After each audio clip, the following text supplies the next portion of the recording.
Giffords is an organization led by former Congresswoman Gabrielle Giffords, who was shot a decade ago.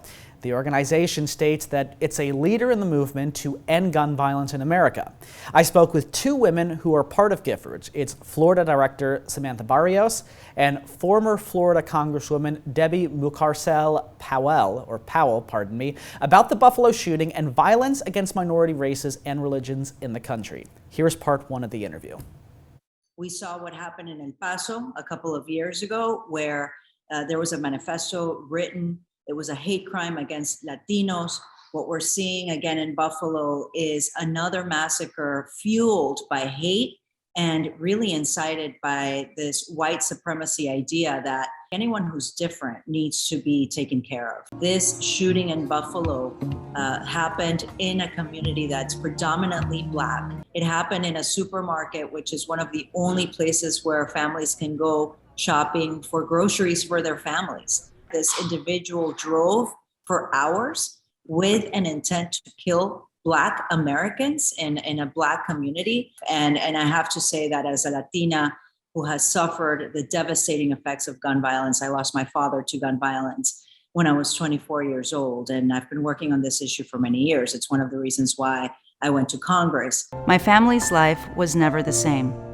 He never walked me down the aisle. My children never met their grandfather. My sisters and I never had the chance to say goodbye. Your question was, how did we feel? How did I feel?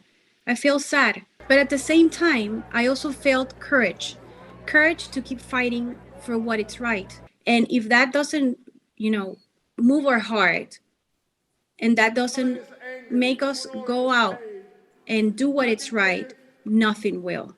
Both of you, I believe, Representative, if I'm not mistaken, you were born in Ecuador? Yeah, that's correct. Yes, I was born in Ecuador. So when it comes to this, I imagine for a lot of viewers, it's personal when they hear about this. To you, I imagine this is a very personal issue. Every time that you see these shootings, and it happened to me when I was actually running for Congress, I had already declared my candidacy back in 2017. And in 2018, early 2018, February 14th, I'm never going to forget, we received those news of the Parkland shooting. Another white man came to campus that day with an intent to kill, and to kill very quickly a lot of people. That's what those weapons are made to do. Their intent is to kill a lot of people in a very short period of time. And when you are shot by an AR-15, let me just say that I have spoken to a lot of health professionals in the field that say that the survival rate for people shot by an AR-15 is almost null.